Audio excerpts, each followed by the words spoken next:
Good afternoon, everyone. Good afternoon, everyone. All right. It's a pleasure to be here with you today. I'm very grateful to the Tri-State Federation for extending this invitation. It's a privilege and a joy for me to be with you this afternoon, talking about such an important topic. And it's also a big challenge to answer such a deep question, why we are here in under 45 minutes. But I learned so much from Heather's lecture today. She set me up perfectly, as she said. So I think it's going to make my lecture easier to go along. So we're going to go through a few steps in the lecture today. The goal of the lecture, some reflections about reincarnation. We're going to talk about being awake versus sleeping and dreams, about the power of our thoughts and emotions.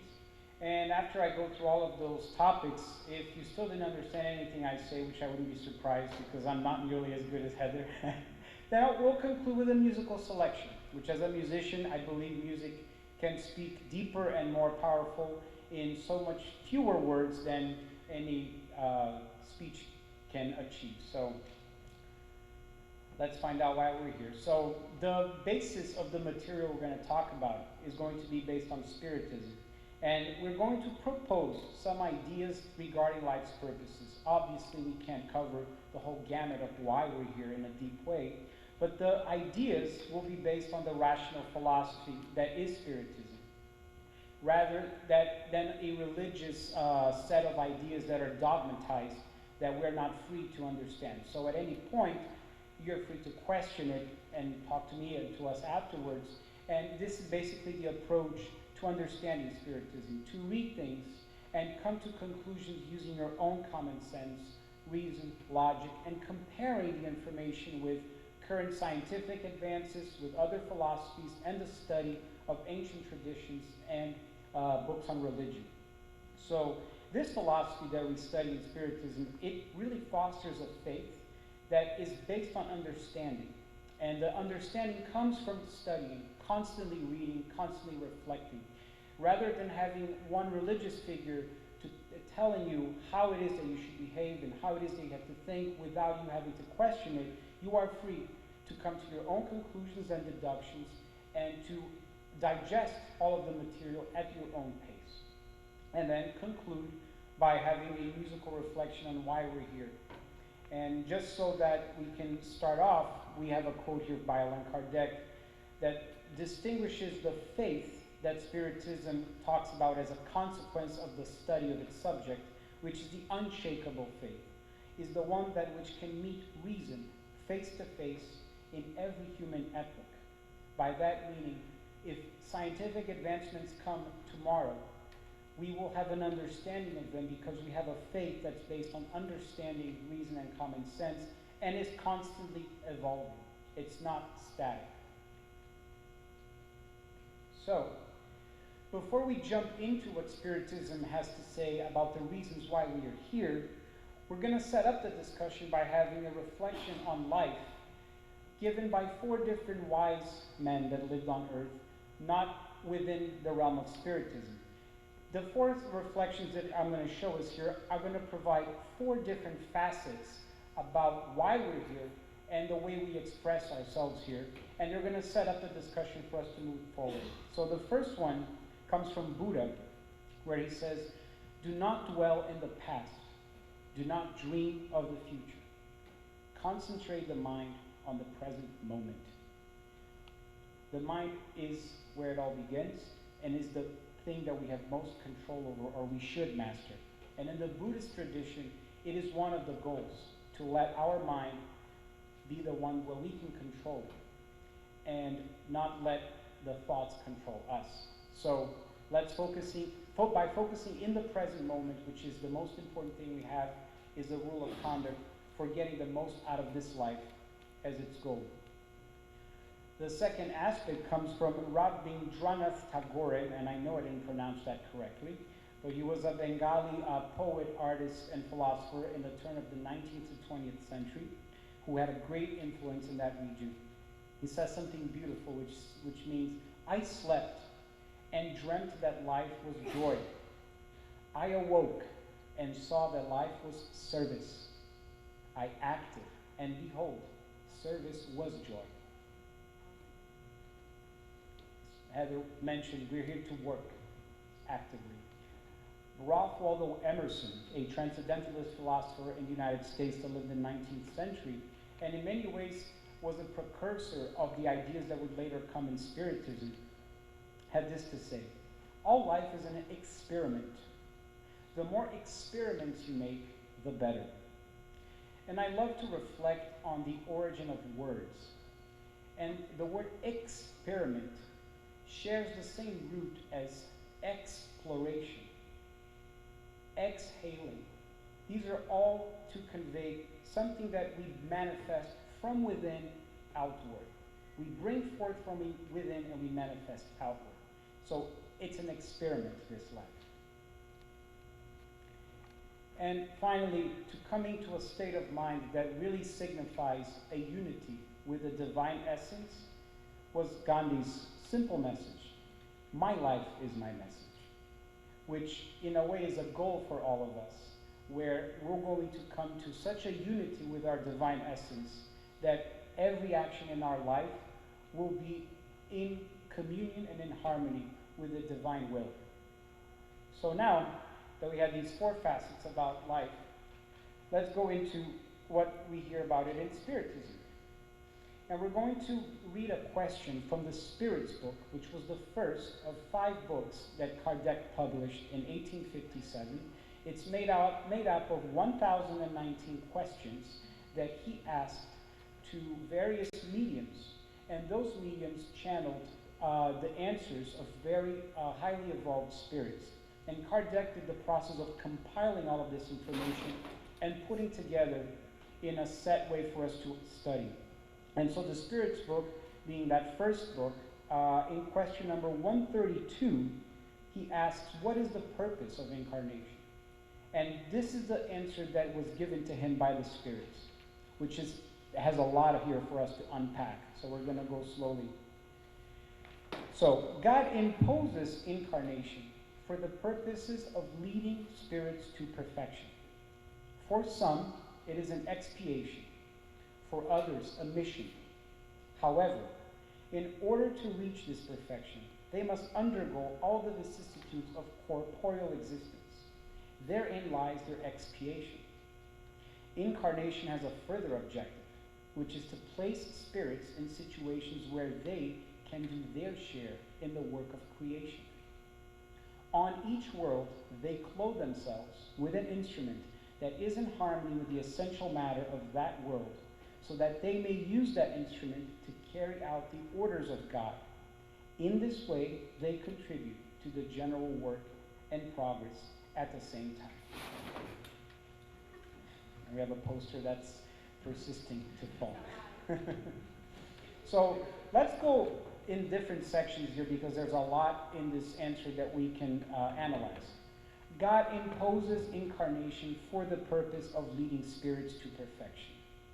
So if we understand that incarnation is an experiment, if we're here in a laboratory, then this is the way that God makes us lead him to perfection, by coming here and experiencing this life for ourselves, to manifest from within and put it outward in a place which serves as a laboratory. Now, depending on our history as spirits, our degree of evolution, morally and intellectually, it can be still an expiation, which I believe for most of us in our current stage of evolution it still is, where we have to make an effort to overcome our tendencies and also to continue working on the talents and all of the positive traits that we've brought from our previous life. In order to reach this perfection, they must undergo all the vicissitudes of corporeal existence. Therein lies their expiation. So that's the reason for the expiation is for us to be here undergoing this trial. Now for others it's a mission, and we're going to examine down the road what that means, where highly evolved spirits have already divested themselves from layers of materialness, that they are no longer attached to matter, and they are able to then come and assist us. They can inspire us, they can move us, they can advance society, and we see them in all sectors of society. Missionary spirits, both on a moral point of view and an intellectual point of view. Incarnation has a further objective, which is to place spirits in situations where they can do their share in the work of creation. So we are co-creators here. We're not only coming to this planet, to this laboratory, to perfect ourselves, but also to leave an imprint in our environment. We are collectively a human society, and we have individual selves within a family, within the building that we live, our workplace, so on and so forth. These are collective groups that together also imprint the work of creation and help to develop the planet. Heather brought the point in her lecture about how the worlds are also undergoing evolution. In that sense, our job is not only to come here and perfect ourselves, but to leave behind a better world. And what's incredible about this answer, even in 2013, is that it unveils a layer about transmigration of souls, that we are able to migrate to different planets. As we are ready to advance to our next stage of evolution, we stop reincarnating in this planet and move on to planets of higher evolution. And so we clothe ourselves, our physical body, with those instruments. So the best way that I understand that it helps me to think about this is a school analogy.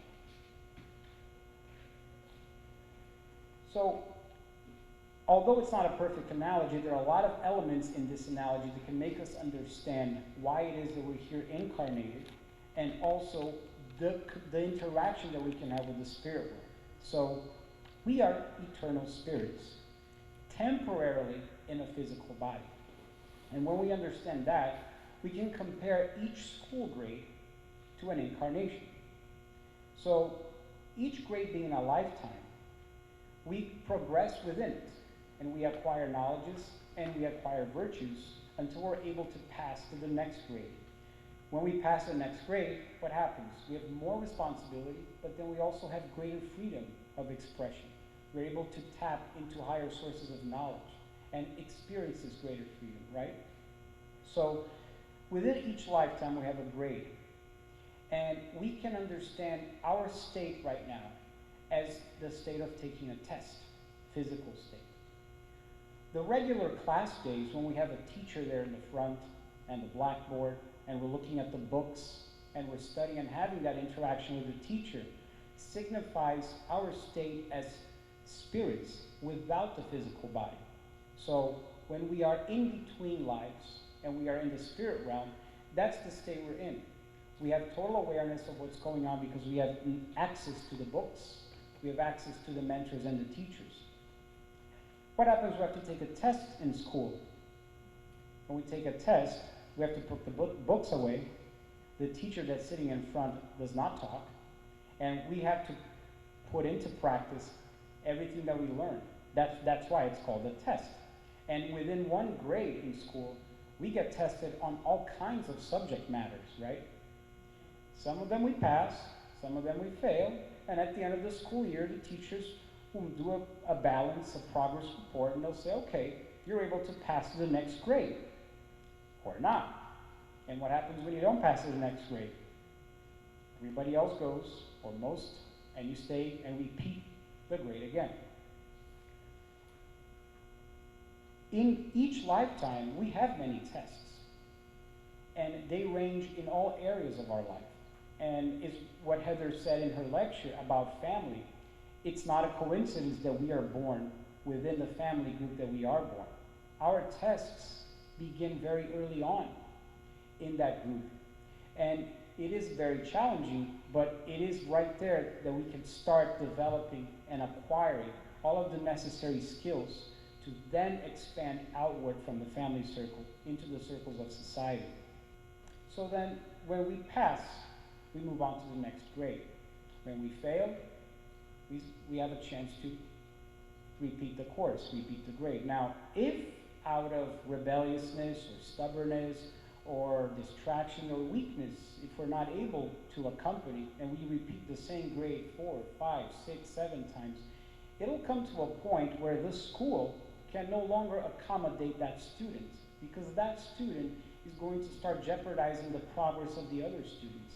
And so that's when that student needs to be relocated to another school, which is the analogy about the spirits migrating to worlds that are less evolved than the one that they were currently incarnating in. So currently we're here on Earth in a moment of our history where we have never had so much technological and scientific advancement, where knowledge, wisdom, and opportunities for us to express all of what we came here to express, this is the best time that we've been able to reach. We can go on the internet today, record an inspirational message with our camera, put it on YouTube, and that message can reach 100 million people, all of whom never had to leave their house.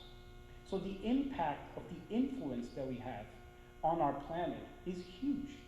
And so that's why it's getting to the point on Earth where the planet is undergoing a huge transition, morally and intellectually, where the school is reaching a level of graduation where a lot of the students will no longer be able to be here to accompany.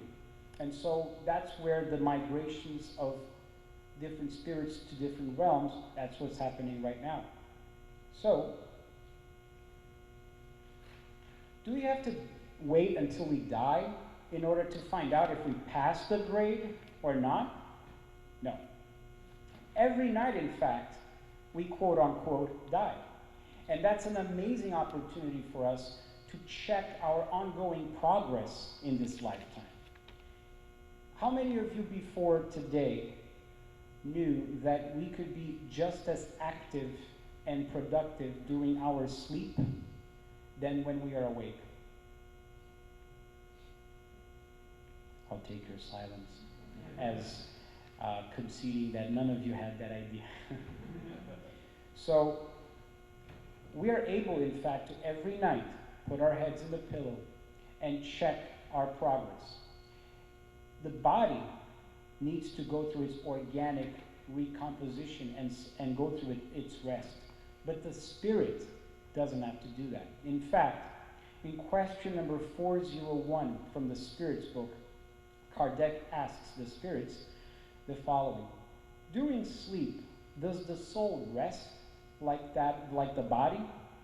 That's how they answer it. No. A spirit never remains inactive. During sleep, the bonds that join it to the body are loosened. And since the body does not need it while sleeping, the spirit travels through space and enters into a more direct relationship with other spirits. Therefore, sleep has more influence than you think in your life.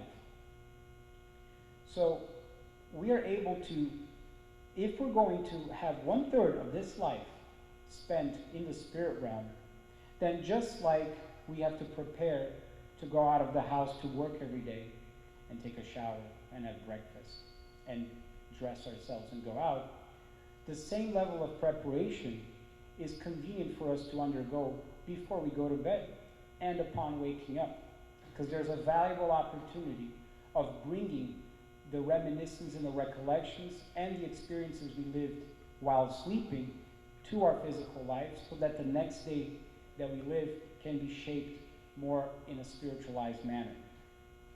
One of the ways that we do this is through prayer. Another way is through meditation. And there's another way that the spirit of St. Augustine tells us in the Spirits book in question 919, where he recommends that every night before we go to bed and put our heads in the pillow, that we do a mental recollection of the day that we just lived, and ask our mind, where in this day did I transgress? Did I cause somebody any harm by what I said, what I thought, or what I did? And it's amazing, this exercise, if you do, because the minute you ask your mind this question, the mind takes you to that moment, and you relive it. By reliving that moment, you are an observer. and you start realizing what it is that you did. This exercise is wonderful because it is a way for us to become more conscious of ourselves. The way we develop that consciousness, especially before we go to bed, allows us to then leave our bodies and continue in that same wavelength, acquiring more knowledge, so that when we wake up, we continue more conscious. And hopefully when we get out of bed that day, we're going to be more aware of our actions, and we're going to be able to let our spirit do the actions, as opposed to reacting to things that are coming to us. A lot of us, all the time, are mostly reacting to things that happen our way. And so we manifest our impatience, our irritations, our anxieties, our fears. All of these are unconscious reactions that we carry from our spiritual memory, because we are eternal spirits that have lived many lives before. And just like the planet has been progressing, we have been progressing along with it.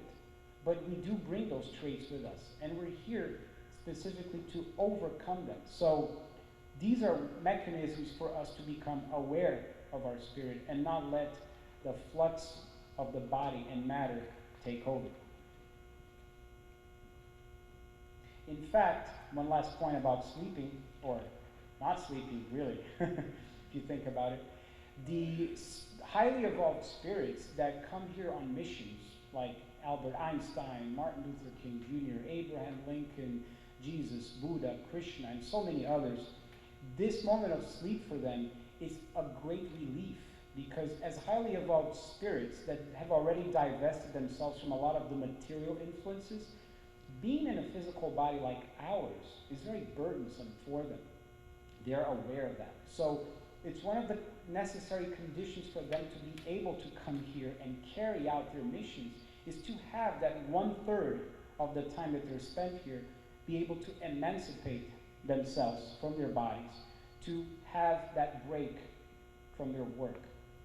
And we actually see that people that go through near-death experiences and out-of-body experiences, the vast majority of them, they report that when they are in a state of spirit, wherever they go, they feel such a disconnect from their physical existence that if it was up to them, they wouldn't want to come back. They would stay there. But it was always told by spirit guides or family members or people that they had met there that they needed to return.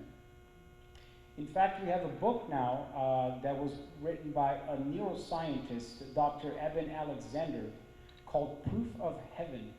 And if you haven't read it, I highly recommend that you do.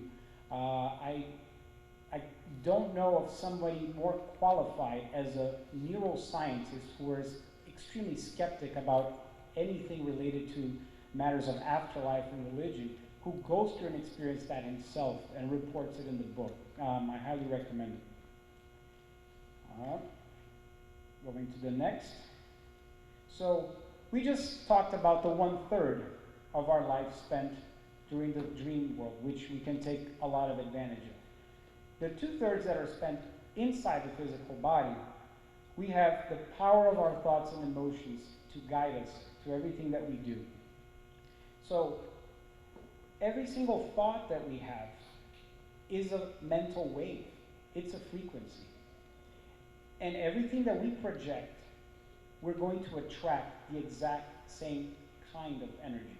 This is important for us to understand, because like attracts like. And so what we are feeling and we are thinking can determine our outcomes in life. We see this spoken in all philosophies, all traditions, including many departments in science are starting to empirically verify that through experiments.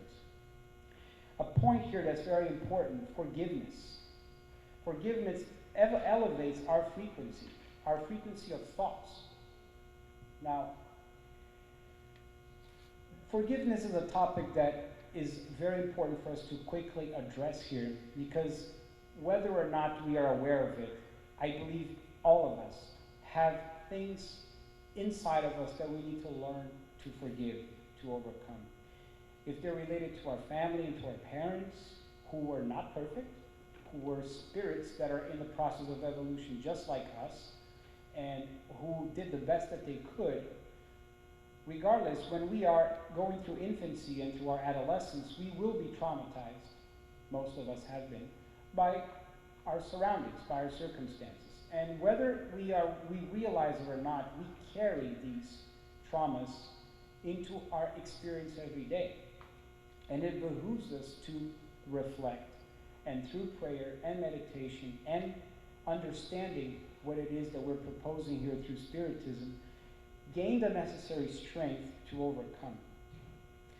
Because forgiveness puts us in a level of vibratory frequency that does not allow us to reach higher spheres.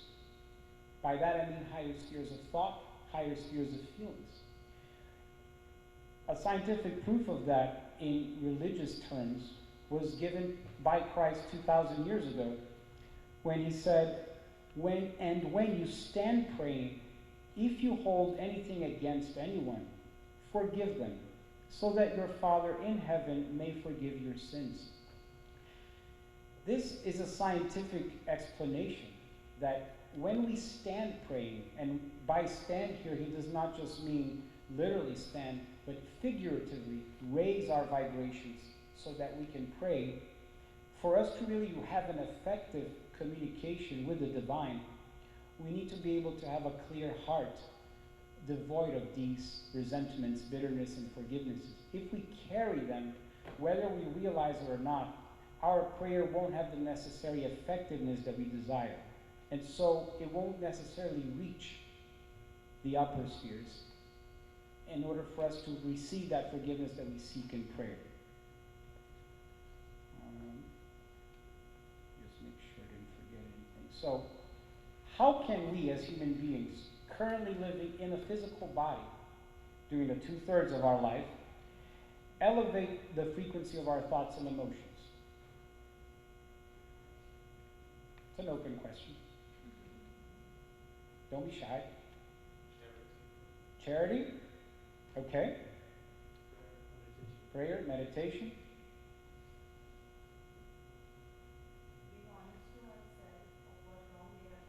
Being honest with oneself of what they have done, yeah. Wrong we have done, yeah. Unconditional love. And it's important to stress the word unconditional, because love with conditions is not pure love. It's an expectation, a sort of a bargain. We start placing expectations and we project these things out there. Unconditional love is simply and truly loving. Carlos Torres Pastorino is a philosopher and writer of many books, an academic in Brazil, who wrote a book called Techniques of Mediumship. And in it he says, everything contrary to love reduces the thought's vibration frequency, such as resentment, bitterness, sadness, apathy, indifference, selfishness, vanity, or anything that expresses separation and isolation. So these are all traits that we carry within us to some degree or another. And the only way we can reach perfection, as we saw in the first question about the purpose of incarnation from the Spirit's book, is to undergo the physical experience. And in it, as we face the challenges, we're able to draw the necessary strength from learning, from studying, to overcome them. And as we overcome, we pass a grade in school. And as we pass a grade in school, we're able to tap higher knowledge, higher wisdom, and draw greater satisfaction and fulfillment from the advancements we make, because we start opening up and expanding our horizons until we graduate from that school and move on to another school, and so on. Allan Kardec has a brilliant sentence that he wrote in one of his books, which says, without charity, there's no salvation. And what is charity, if not love in action? Being able to care, from caritas, to care for others, and going out there and expressing that love in an active way. Kardec didn't say, without Spiritism, there's no salvation. Without church, without a set of ideas, there's no salvation. Without charity. This leads us to the conclusion then that Spiritism is not an end. It's just a means to an end. It is a set of tools that are available for us to use so that our inner transformation, our consciousness of who we are and where we're going can be better polished. It's an instrument that we can use to polish our rough edges, but not an end itself. And really is by seeking to work with community. This is one of the most important traits, too, of our physical existence here. It would be easier, I believe, if we could reincarnate and by ourselves just be able to take care of things. But that's not very experimental. One of the challenges is to live in harmony with society, with people that are very different from us. But if we're aware and conscious of the greater scheme that God has prepared for us, then we learn to celebrate that diversity and are able to work together. In fact, a recent documentary came out, I believe 3 or 4 years ago, which was simply called Happy. How many of you have heard of that documentary? If you haven't watched it, I highly recommend that you watch it. It's called Happy. And one of the findings from that documentary is that people that report the greatest levels of happiness in their life are the people that feel part of a community, that are constantly giving something to a community. When we are amidst a community, we are sharing not only experiences, but we're sharing our inner light. The mere concept of sharing starts to get us away from selfishness, from ego, the instinct of preservation, and all of these instincts that we, from a very early stage of our evolution, were forced to incorporate. The fight or flight idea, when we were still in the very early stages of evolution, where fear was all around us. We've already evolved from that. We are able to cooperate. We're able to work together in society. And as we do, people report the happiest in that documentary is when they're part of a community, when they feel that they belong to something greater. And as Jesus Christ said, let your light shine. So when we let our light shine, we're literally becoming instruments of the divine will of God. We carry that seed inside of us. Why we are here? Because here is the place where we have the garden to cultivate that seed. We can only make that seed grow if we come here to the garden and tend the garden. And with hard work and labor, we water it, we take care of it, and in due time, that seed becomes slowly, gradually, starts divesting itself from its layers and starts sprouting out and reaching the sun. And at one point, it becomes a beautiful tree that starts giving fruit. So we are all able to bear and give fruit in so many different ways to so many people. So with that, through charity, we can find salvation. By salvation, we mean, there are many meanings for the word salvation, but total freedom. From a Buddhist perspective, it can mean the cessation of all desires, where we are so detached from matter, which doesn't mean that we don't value matter, right? We are currently incarnated. We are currently have needs, material needs, and we need to possess a car and possess the job and possess the salaries and possess these things that are very important. But to have the freedom that they're talking about here is to not let those things possess us. That is the kind of detachment that they're talking about that leads to salvation. It's what the Hindus say about Maya, our complete disillusionment, disenchantment from Maya, Maya meaning the world of illusion. When we're physically incarnated, we can let this world sometimes distract us from the higher meaning of our life. And if we are attached to its ideas, we get into it so much that we become distracted. We start veering off the goals. So to be disillusioned and disenchanted is not a bad thing. It's a good thing. So that's what I have to offer. And if all that I said, in the manner that I said it, didn't make any sense, then I hope that the music does. And this is one song that synthesizes and I think helps to answer the question in a really beautiful and moving way as to why we're here. And so I invite you all to sit back, and if you want to meditate by closing your eyes or leaving them open, don't fall asleep, please, because then you'll be in your spirit world and we won't have you here with us anymore. I invite you to meditate on this question of why we're here through the music.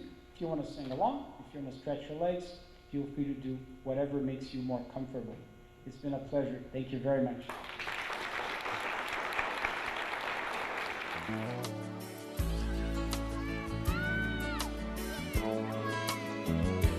There's a place in your heart